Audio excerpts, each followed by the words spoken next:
Hello everyone, welcome back to my channel, and here I'm your host Nihanda Ihinyo Helmker, and I will be discussing today one of the books that I read in my book list review from Your Wish is Your Command book list. So basically, Kevin Trudeau is this guy who talks about the laws of attraction and all the different kinds of ways that people can do self-improvement.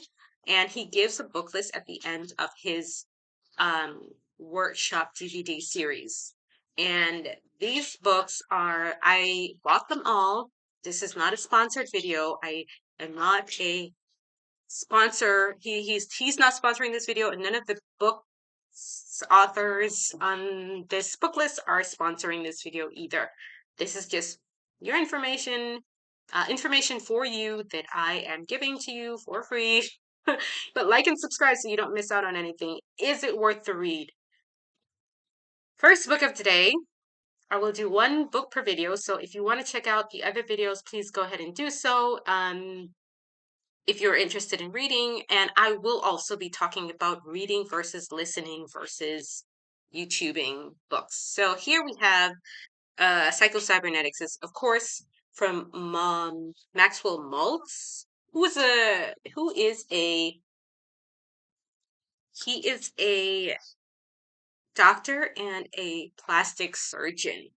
Um, this book I would have to give a 10 out of 10, even though it talks just specifically mostly about self-image. It is such an interesting perspective when it comes to some of the things that are at the root of why people don't succeed in life. And I just always thought that it was super crazy that the way how people think of themselves and how they look are directly related to their success.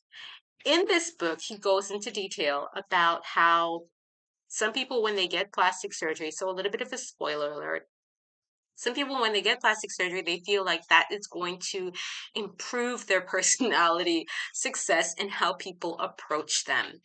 And as soon as the surgery is over, they feel like a new person. They feel like they can do everything that they couldn't before the surgery. And other people, strangely enough, get the surgery and it has absolutely no effect on their personalities. They still see an ugly duckling. And he gets into a lot of detail as to why that is so. There is a little bit of homework.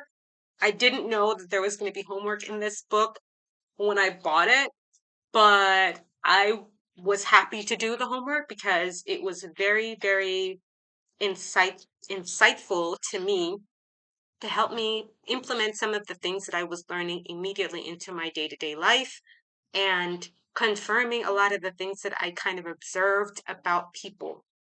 On a side note, maybe this is just me. If you've read this book, please leave a comment in the comment section down below of this video because I'm always interested to find out what people think about the information that I'm reading.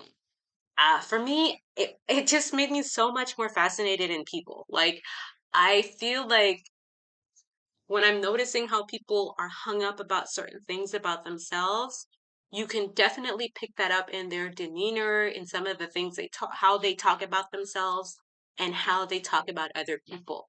And I was becoming more and more aware of that after I read this book because he makes a lot of reference to how people um, use their thoughts and how that is projected in the way that they talk about themselves and about other people, the kind of language they use, but not just that, but superstitions and beliefs about people.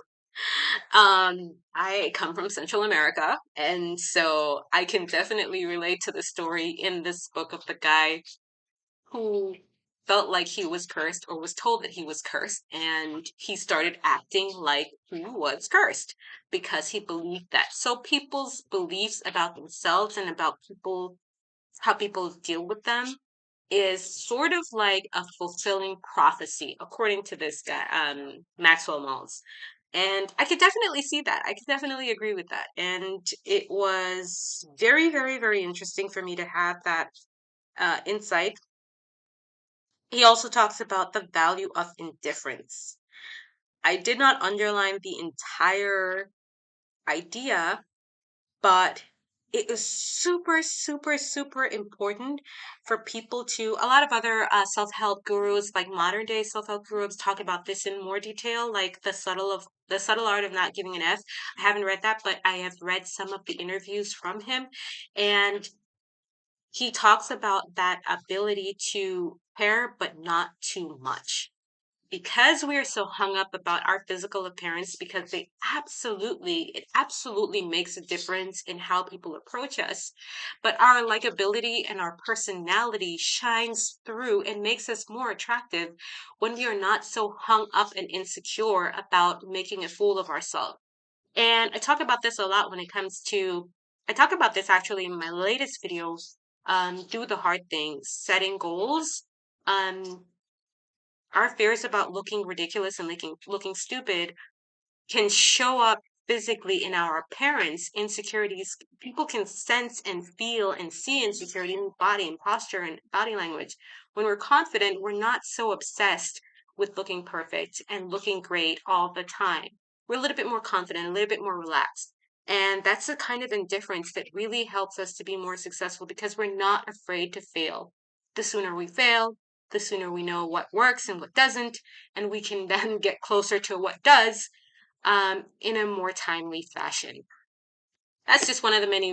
Um, that's just one of the many lessons that are brought up in this book, and I feel like if you are interested in personal development, this is definitely something to get a hold of. For you improve your self appearance, you learn how to use positive past, achieve worthwhile goals, develop compassion, self respect, and forgiveness. Really, really huge thing for me. Cultivate the power of rational thinking, discover the key to a happier and more successful life, which is something we all want, but not, may not always necessarily come as second nature to us. I'm gonna go now. I hope that you guys pick up a copy of this book, and please let me know if you like more videos like this in the future so that I could continue to do book reviews for you. Stay safe and stay free.